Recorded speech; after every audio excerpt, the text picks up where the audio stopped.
Of all the fables recited to us as children, there is no more enduring character than that of the fairy tale princess. Whether they are born into royalty, like Sleeping Beauty, or marry into it, like Cinderella, real-life princesses have plenty in common with their fairy tale counterparts. Dressed by couturiers, dining on fine cuisine and luxuriating in palaces and exclusive resorts.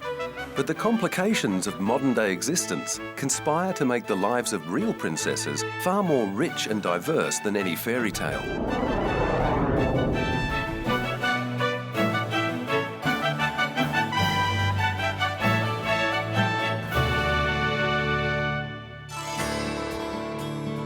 Our story begins with a young woman from Philadelphia who conquered hearts as a Hollywood princess before being whisked away by a real-life Prince Charming to become Her Serene Highness, the Princess of Monaco. Born in 1929, Grace Patricia Kelly's cherished dream was to become a stage actress.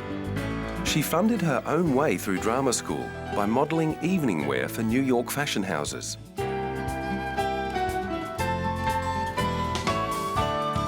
After gaining her first professional acting experience in live television, she landed her first starring role in 1952's High Noon.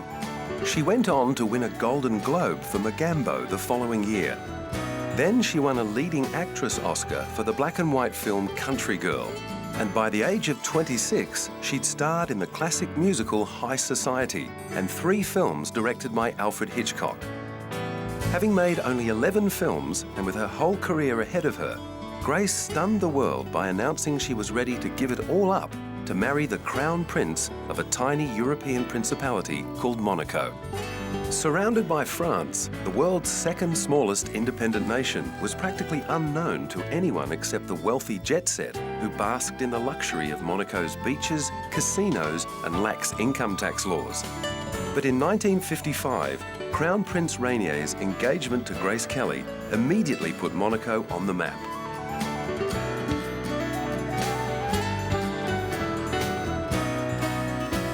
And if she had been popular with the press before, the young film star now had to deal with the unprecedented frenzy sparked by the media's obsession with documenting her transition from Hollywood siren to Her Serene Highness. Even aboard the cruise ship that was crawling with film crews and photographers, she managed to keep smiling, no doubt finding solace in the company of her pet Hungarian Vizsla, before having to face the crowds of adoring Monegasques who were soon to become her loyal subjects.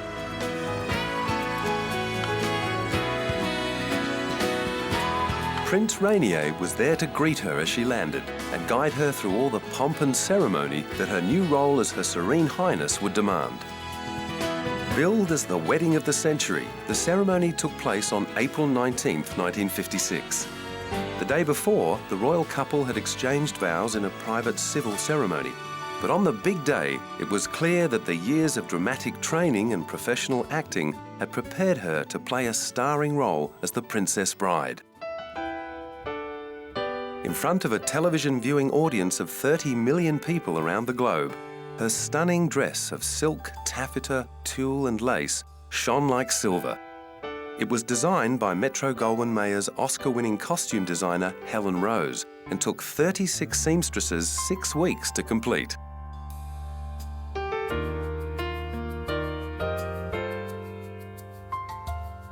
The lavish ceremony at St. Nicholas Cathedral was attended by the likes of Ava Gardner, David Niven, Gloria Swanson, Cary Grant and the Aga Khan.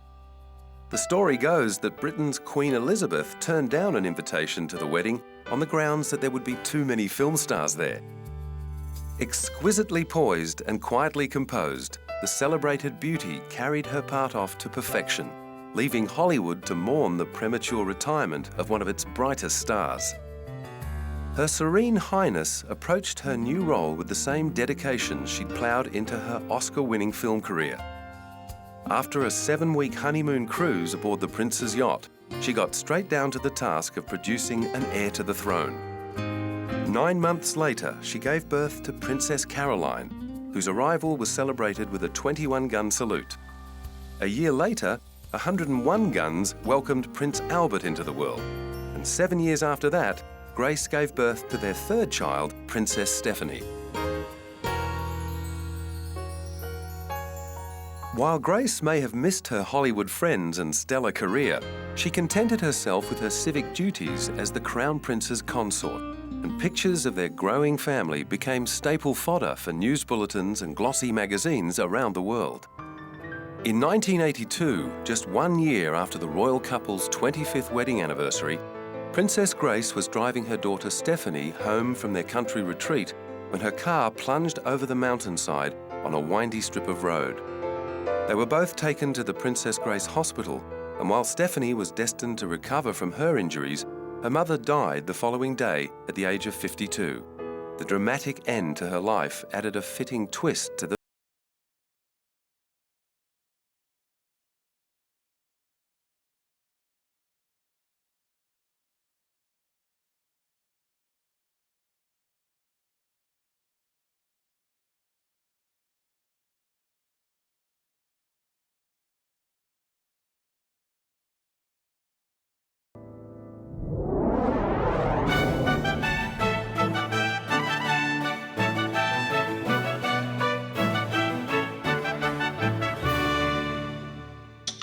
While Grace was transforming from movie star to princess in the late 1950s, Princess Soraya of Iran was attempting to reverse the metamorphosis.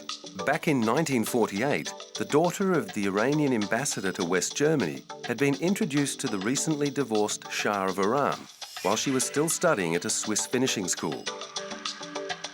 The Shah was instantly enamoured, and the couple married in decadent splendour at Golestan Palace in Tehran in 1951. 1.5 tons of orchids, tulips and carnations were flown in from Holland, and Soraya wore a silver lame gown encrusted with pearls and trimmed with marabou feathers by Christian Dior. The outfit was topped off with a full-length white mink cape. The heavy snow that formed a background to the lavish celebrations was deemed a good omen. Unfortunately, however, the opulence and extravagance of Iranian royal life could not cover over the cracks that quickly began to appear in the marriage, which after several years remained childless. After seeking treatment in France and Switzerland for Soraya's apparent infertility, the Shah suggested that, as allowed by their Muslim religion, he should take a second wife who could produce an heir. Soraya refused to go along with his proposal, and despite his pleas for her to return, she left for her parents' home in Cologne on the same ship that carried Grace Kelly to Monaco, preferring to be divorced than sidelined.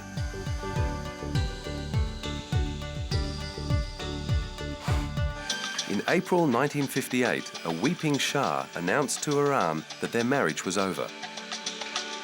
Keeping the title Her Imperial Highness the Princess Soraya of Iran, for a while it looked like she might marry Prince Raimondo Orsini of Rome on the rebound. However, the Catholic Church did not look favourably on Raimondo's proposed union to a Muslim. Soraya then moved to France and set her heart on breaking into the movies. She finally made her film debut in Three Faces of a Woman, which premiered to an audience of 3,000 in Rome in 1965. As the green-eyed Soraya, dressed in a long emerald green evening dress, arrived, crowds swarmed around her. By this time, she was well used to the clamouring paparazzi and their flashing bulbs. Three Faces of a Woman was not a success, but Soraya did find love with the movie's director, Franco Indovina. Tragically, Franco died 6 years later in a plane crash, and Soraya spent the rest of her life being dogged by deep depression.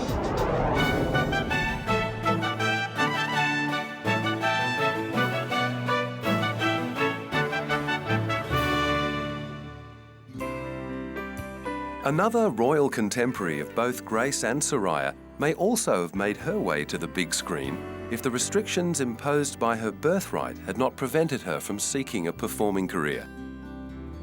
There's no doubt that the young Princess Margaret was beautiful enough to have held her own among the starlets of the 1950s. After her death at the age of 71 in February 2002, her nephew, Prince Charles, shared his fond memories. my aunt was one of those remarkable people who, apart from being incredibly vital and attractive, and of course, when she was young, so many people remember her for that vitality and attractiveness, and indeed her incredible beauty. But she also, and I think many people don't realize this, had such incredible talents.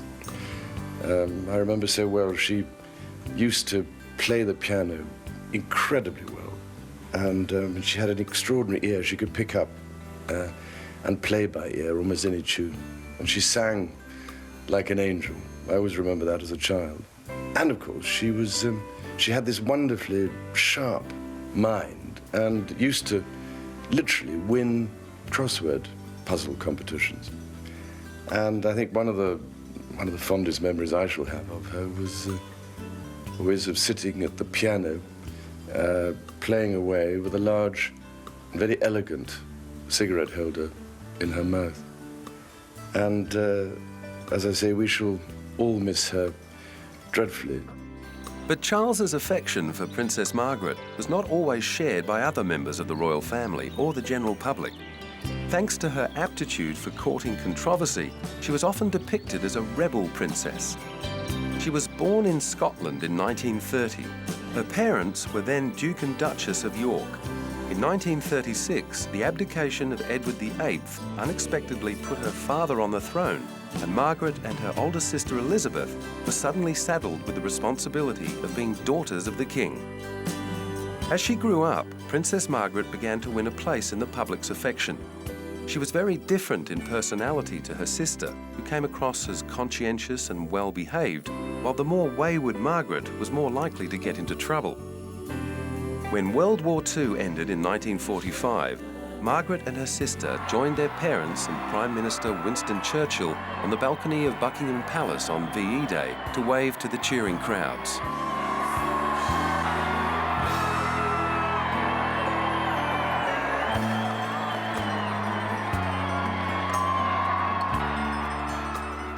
In 1952, her father, King George VI, died, and she saw the attention switch to her sister as she became Queen Elizabeth II. A year later, however, the spotlight snapped back to the 23-year-old princess when she fell in love with Peter Townsend, a former Battle of Britain pilot. But he was divorced, and Margaret was given an ultimatum.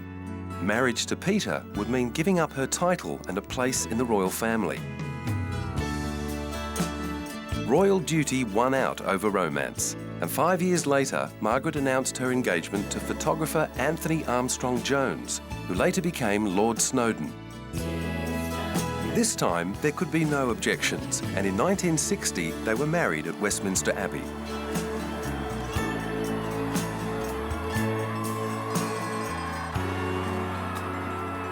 The couple were the focus of high society, and they had 2 children, Viscount Linley and Lady Sarah. But before long, speculation about Margaret's extramarital affairs became the subject of many a rumour. Throughout the 60s and 70s, her name was linked with a string of lovers, such as Mick Jagger and Peter Sellers, who allegedly visited her house on the Caribbean island of Mustique. And in 1978, her well-publicised romance with gardener Roddy Llewellyn finally led to her divorce from Lord Snowdon, and the associated scandal led to public demand for Princess Margaret to stand down. Her failing health in later life was often blamed on her earlier excesses. Known to enjoy a drink, she'd also been a chain smoker and had part of her left lung removed prior to suffering her first stroke in 1998. But while many wrote the princess off as a waste of taxpayers' money, the artists and intellectuals she loved so much saw her differently. Writer Gore Vidal was once quoted as saying, "She was far too intelligent for her station in life." Finally bound to a wheelchair, Margaret spent her last years in the bosom of her family, often appearing in public alongside her sister.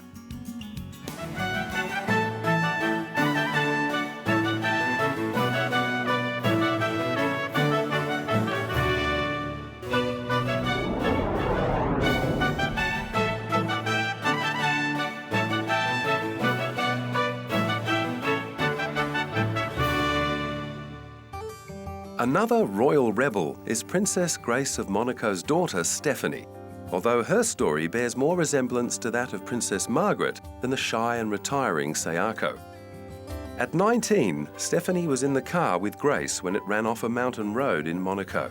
Her own severe injuries from the accident prevented her from bidding farewell to the mother who lovingly labelled her Wild Child. Since then, Stephanie has run off the rails numerous times. Her relationships have included affairs with a Spanish singer, the son of a French film star, a con man, and actor Rob Lowe. And in 1995, she married her former bodyguard, Daniel Ducruet, with whom she'd already had 2 children. A year later, they were divorced, and Stephanie embarked on more affairs with actor Jean-Claude Van Damme, footballer Fabien Barthez, and a ski instructor to whom she became pregnant with her 3rd child. She went on to strike up liaisons with a Swiss circus owner and her father's butler, as well as having a fling with her sister Caroline's ex-husband. Now in her 40s, she is said to be dating French actor and musician Merwin Rim, who is 12 years her junior. Aside from her penchant for tough, active men, since her father Prince Rainier's death in 2005, she has become just as passionately involved in the fight against AIDS. And in 2006, she was honoured to be appointed Special Representative for the Joint United Nations Programme on HIV/AIDS. Everybody is concerned. Every country in the world is concerned. It's a global problem. AIDS has no borders, no social, political, religious or racial barriers. I think it affects really everybody.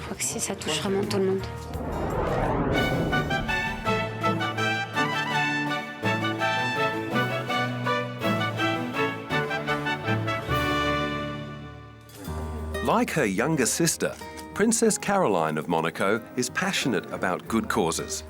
As well as founding the children's charity Jeunes Chacutes, she has been awarded Commander of Cultural Merit in recognition of her commitment to the arts.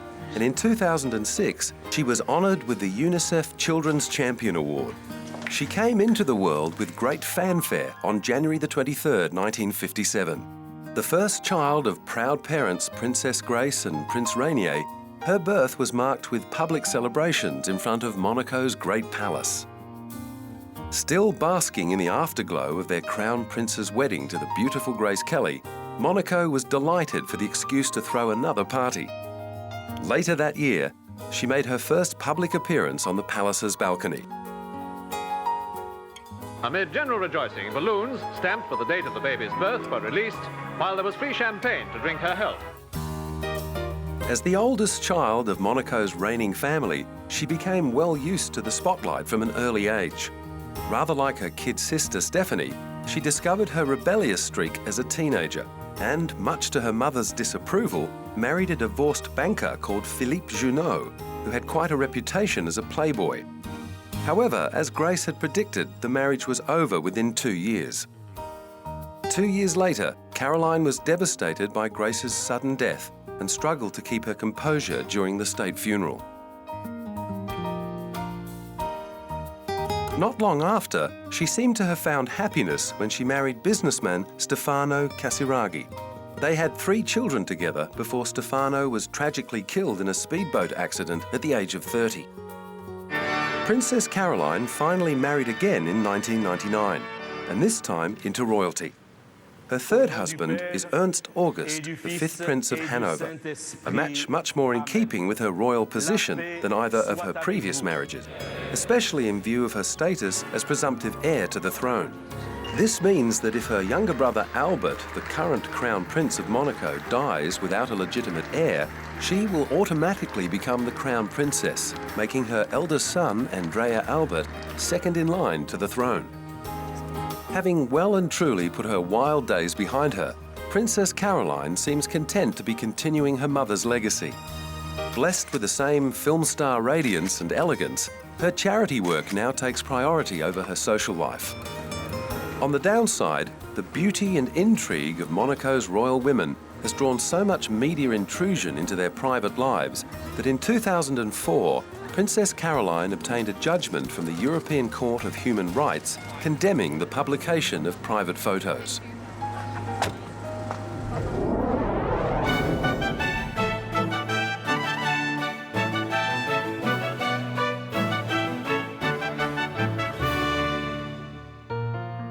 Perhaps Princess Caroline's move to protect her privacy was inspired by the experience of the late Diana, Princess of Wales, who sparked a passion so powerful within the media that they literally hounded her to death. After the media circus that accompanied her separation and divorce from Prince Charles in 1996, she aired her grief about the intensity of the press's obsession. When I started my public life 12 years ago, I understood the media might be interested in what I did. I realized then their attention would inevitably focus on both our private and public lives. But I was not aware of how overwhelming that attention would become. No doubt she couldn't quite comprehend how such a shy and unremarkable young woman had managed to ignite a global obsession with her every move. Certainly, she did not possess the film star looks and poise of a Monaco princess, nor could she dazzle with the accomplishment and wit at the disposal of Princess Margaret.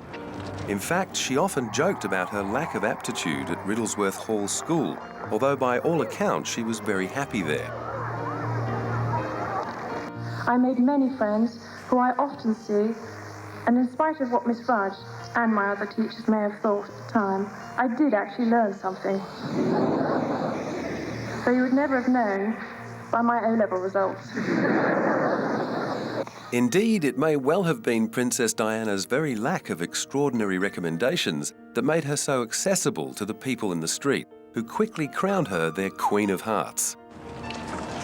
The love affair with the People's Princess began back in 1980, when she was plain old Lady Diana Spencer, a 19-year-old nanny sharing a flat with friends in London, who just happened to be dating the future King of England. Is there any possibility? Her relationship with the overzealous press got off to a tentative start with a shy smile and a nervous wave.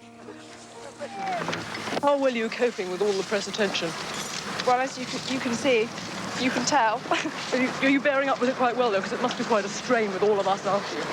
Well, it is, naturally. You're coping with it all right, though? You seem to be doing very well. Well, I'm still around. And she had no intention of going away.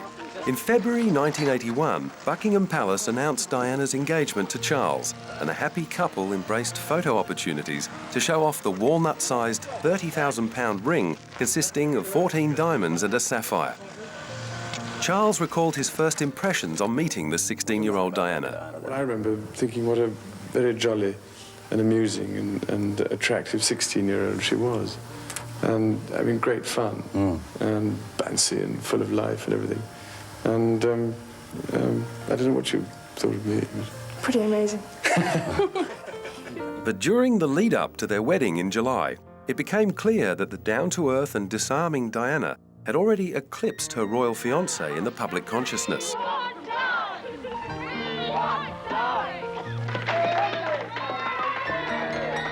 Her fresh-faced sincerity and sense of fun were overdue antidotes to the guarded, stiff upper lips of the monarchy. On the day of the royal wedding, people were chanting her name in the streets. The nation was given the day off, and crowds lined the streets to catch a glimpse of the fairy tale bride.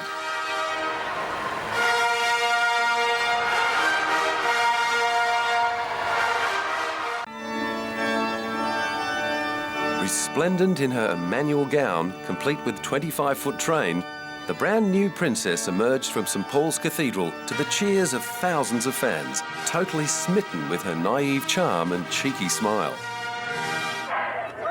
Over the next few months, she consolidated her relationship with the public, both at home and overseas. On walkabouts with Charles, she was always a huge hit with the crowds.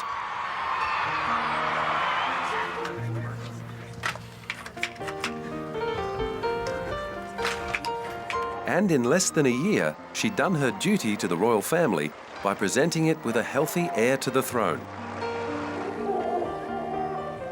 In her obvious affinity with children, the public found yet another reason to adore her. Then there was her courageous compassion. In 1987, when AIDS patients were being demonised by the press, Diana was holding their hands. HIV does not make people dangerous to know, so you can shake their hands and give them a hug. Heaven knows they need it. Along with all the media proof of her tireless dedication to good causes and charity work, came stories that she also visited the sick in secret, begging nurses and patients not to let on to the press. With public opinion on her side, she went on to win even more hearts as reports emerged that Charles was carrying on an affair with his old sweetheart, Camilla Parker Bowles. While there were also plenty of stories of Diana's alleged infidelities, many magazines and tabloids chose to contend that she was merely acting out of loneliness. This line was bolstered by stories about her battles with bulimia and multiple suicide attempts. She was being stalked by telephoto lenses and media speculation. In an attempt to redress the balance, she approached biographer Andrew Morton to tell her side of the story, depicting Charles as a neglectful and unfaithful husband. After that, it was only a few short months and the odd awkward public appearance before Prime Minister John Major announced their separation. Even under the intense glare of the spotlight, she continued to use her public profile to raise awareness of issues that had been swept under the carpet by polite society for years. And she wasn't afraid to speak from her own agonising experience. I have it on very good authority that the quest for perfection our society demands can leave the individual gasping for breath at every turn. This pressure inevitably extends into the way we look. Eating disorders, whether it be anorexia or bulimia, show how an individual can turn the nourishment of the body into a painful attack on themselves. Despite her pleas for privacy, the media's obsession with her continued, as did her own obsession with body image. Her increasingly frequent trips to the gym were always accompanied by a gaggle of photographers desperate to add fuel to one of the many rumours making the rounds about her private life. After her separation, the press had her linked with every man she came into contact with, from rugby captain Will Carling and singer Bryan Adams, who won Carlos I of Spain and John F. Kennedy Jr. And while she may have cut down on her public engagements, she certainly didn't abandon those causes that had always been close to her heart. In January 1997, these pictures of her visiting a landmine site in Angola were flashed around the world, bringing much-needed publicity to the issue of unexploded landmines in war-torn territories. 7 months later, she went on another visit to meet landmine survivors in Bosnia. For one last time, she managed to turn the relentless media pressure into a positive. Just days after the Bosnian trip, she lay dying in a dark tunnel in Paris, surrounded by the rapid-fire click of automatic cameras that had punctuated almost every waking moment of her adult life. Torn from her adoring public in the prime of life, she was guaranteed to continue her reign as the undisputed Queen of Hearts.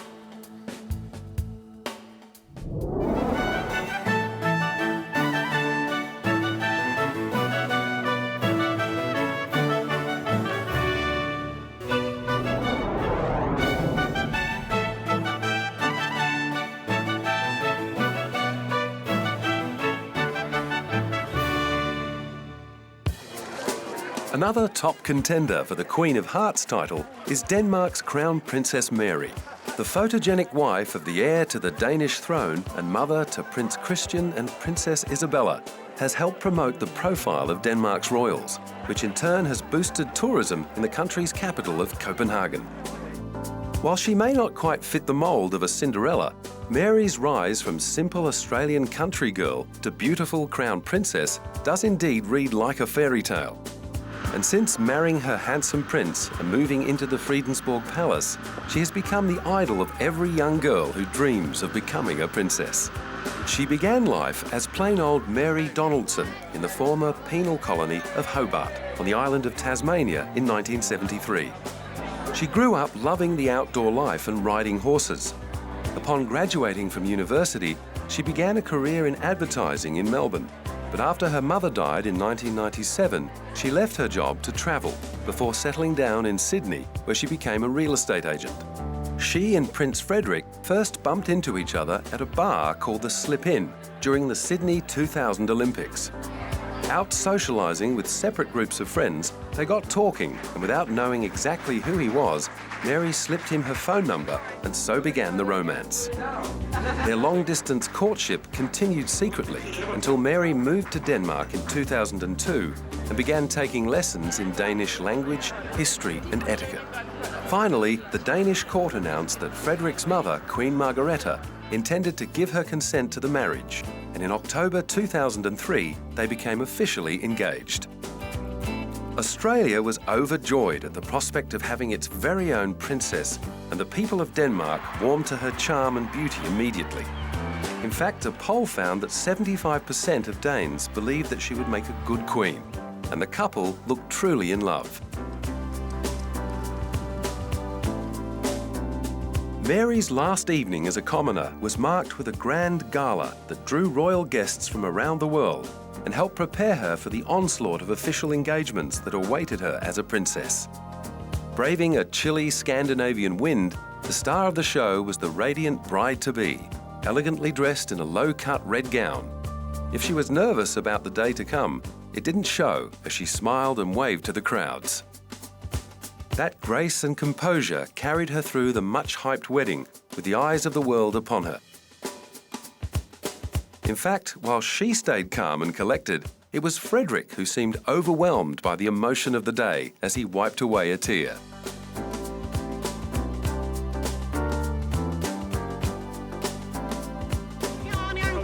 The sensitive prince was just as demonstrative as he excitedly greeted the media after the birth of the couple's son and heir in October 2005. Of course, it's tremendous joy. It's sort of a warmth coming up from deep within. You discover new sides of warmth and love, and just slowly trying to realize what just happened 8 hours ago, a little bit less than 8 hours ago. A few days later, the new Prince Christian made his first public appearance in the arms of his mother, who practiced her Danish. I'm feeling absolutely wonderful. 2 years later, Christian was joined by a baby sister, Isabella Henrietta. Becoming fluent in the Danish language has allowed the princess to involve herself in a raft of local charitable ventures. She has been a leading light in the campaign to improve disadvantaged migrant areas of Copenhagen, as well as becoming involved in a new campaign to raise awareness about skin cancer through the Danish Cancer Society. It's also no surprise to learn that the impeccably dressed Princess Mary is an active patron of Denmark's third highest earning export, the fashion industry. One of the perks of that plum roll is a guaranteed front row seat at all the local fashion events. No doubt it also helps her keep up with the pressure of putting together the perfect haute couture outfit for that next red carpet event.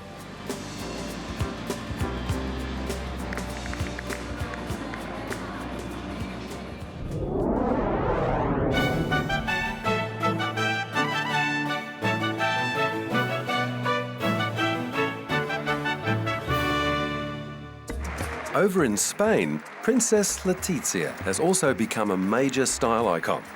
Like Princess Mary of Denmark, the former newsreader had no aristocratic connections before marrying into the royal Asturias family.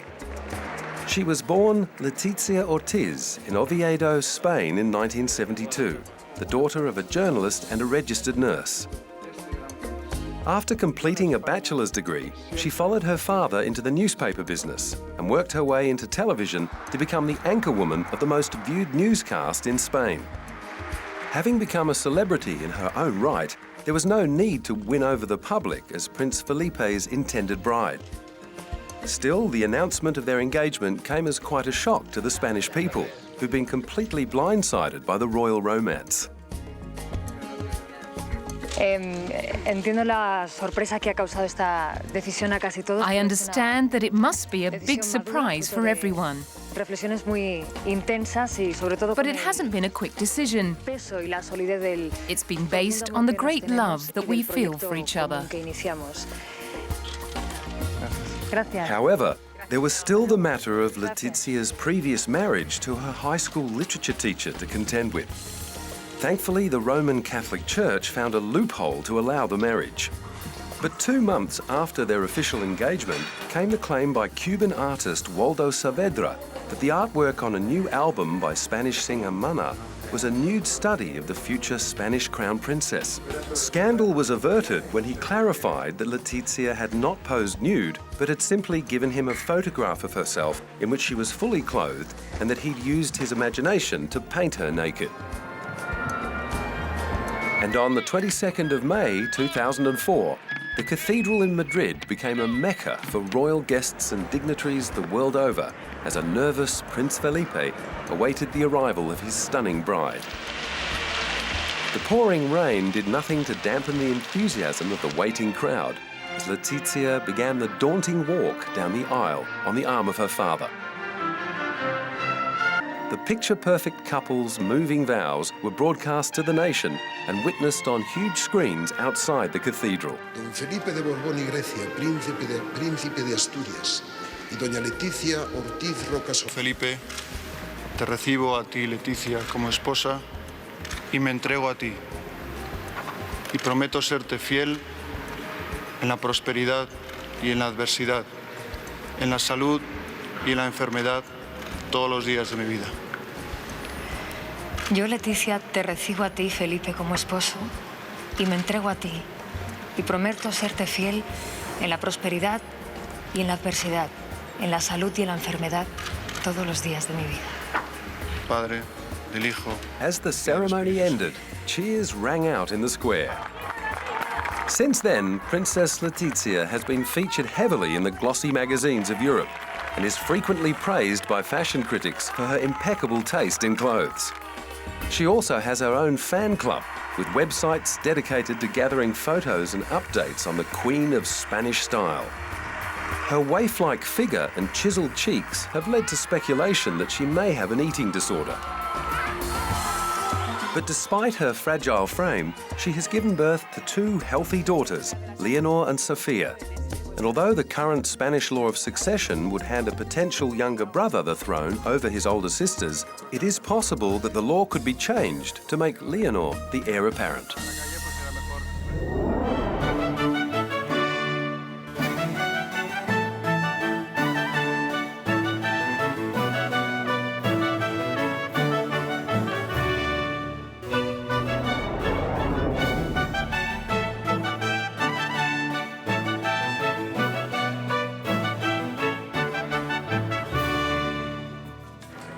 Meanwhile, in Japan, another young princess has recently been at the centre of succession debate. Princess Aiko was born on December 1st, 2001. She is the first child of their Imperial Highnesses, Crown Prince Naruhito, heir apparent to the Japanese throne, and Crown Princess Masako. Before little Aiko was born, there was much concern among the Japanese people about the health and state of mind of Princess Masako, who had become something of a recluse since marrying the prince in 1993. So when the announcement came in 2000 that the princess was pregnant, the people were overjoyed. However, the birth of a baby girl instantly rekindled the debate about the controversial succession law, which as recently as 1946 was changed to restrict the throne to men. Ironically, not long after the former Prime Minister pledged to submit a bill to Parliament to let women ascend the throne, Aiko's Aunt Kiko gave birth to a baby boy, Hisahito. With a male heir apparent on the scene, plans to change the succession law were temporarily shelved.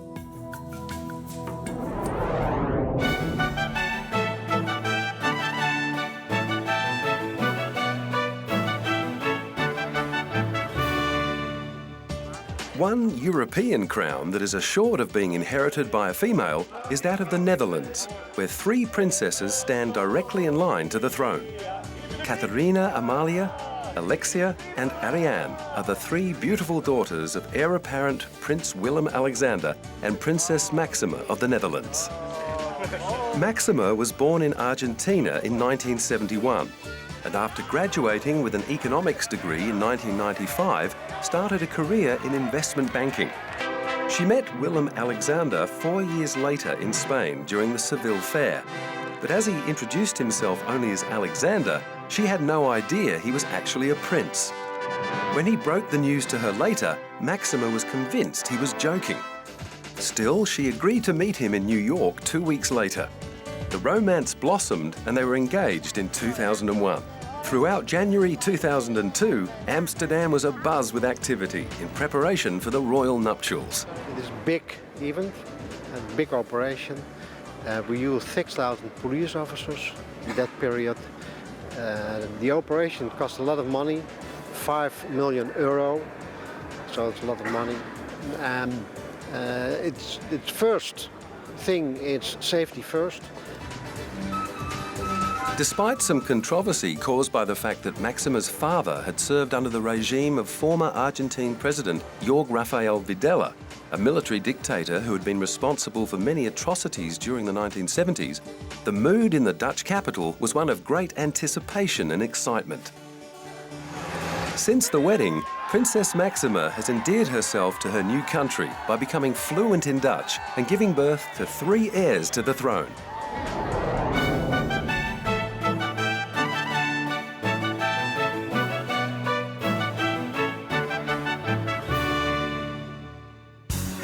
Another country that has guaranteed the accession of a female monarch is Sweden. Thanks to the change made in 1979 to the country's Act of Succession, Sweden became the first country in the world to adopt equal primogeniture, ensuring that the throne is inherited by the ruler's eldest child, regardless of gender. Now in her early 30s, Princess Victoria's unorthodox preparations have included undergoing basic military training at a base outside Stockholm. Sporting combat fatigues, camouflage face paint and full battle gear, the future queen was asked by reporters whether she found the training tough. It depends what you mean with tough, of course, but for me it has been very good. In that sense that I've learned a lot. Yes, it has been tough in the sense that you don't sleep as much as usually. But yes, of course, you carry heavy stuff. But it has been extremely interesting. I learned a lot. The exercises has also been really very well prepared, I must say. So it really gives you sort of the right idea what it's all about and sort of the right impression. Of course, you're doing something that you're not used to. More used to designer outfits and formal suits than battle dress, she was happy to muck in with 40 other men and women to learn combat and marksman skills, as well as practicing first aid and chemical warfare safety to get an understanding of the role played by Swedish forces in international peacekeeping assignments.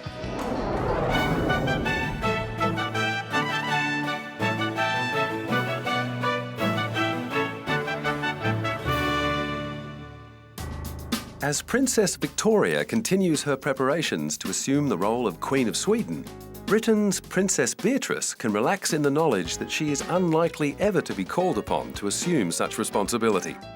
With 4 male heirs before her, she is 5th in line to the throne. Princess Beatrice is the daughter of Queen Elizabeth's second son, Andrew, Duke of York, and Sarah, Duchess of York, who divorced in 1996 when Beatrice was 8 and her younger sister Eugenie was just 6 years old. In spite of the worldwide publicity stirred up by the divorce, her parents have remained on the best of terms as co-parents, and Beatrice has grown up relatively free of intrusion from the press.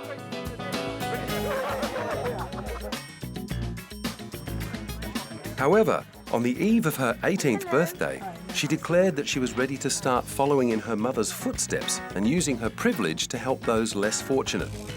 And while she may have been a little nervous ahead of meeting patients as she accompanied her mum on a visit to a London hospital, she understood that the prospect of shaking hands with a princess was probably just as daunting for the patients. Maybe before they meet me, they might be a bit scared, but once they find out that I'm really just a normal Just normal. Okay, no, I'm so not normal. But first, once they find out that I'm just me, then it should make it easier. And Beatrice was quick to credit her mum with being a great role model. I see myself as a mini mummy. I kind of have this sort of image that anything you could do, I want to do better.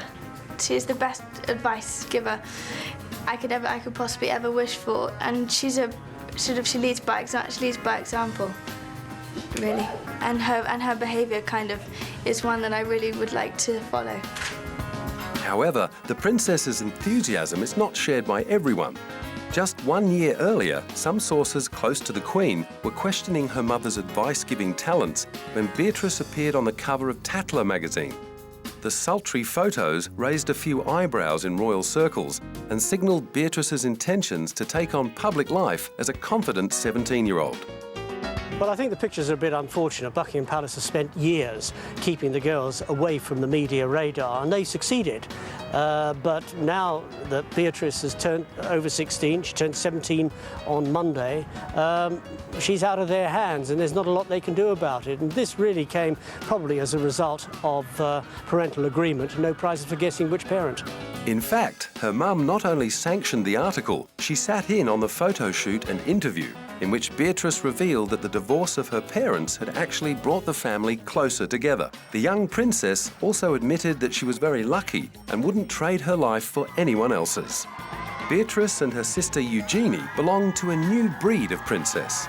Combining the advantages of royal privilege with the freedom of a normal life, they look set to enjoy the best of both worlds. While in royal families around the world, other young women are preparing to ascend to positions of power formerly preserved for their brothers. And although the stories of their lives may not read like classic fairy tales, these very modern princesses are still setting their sights on that happy ever after.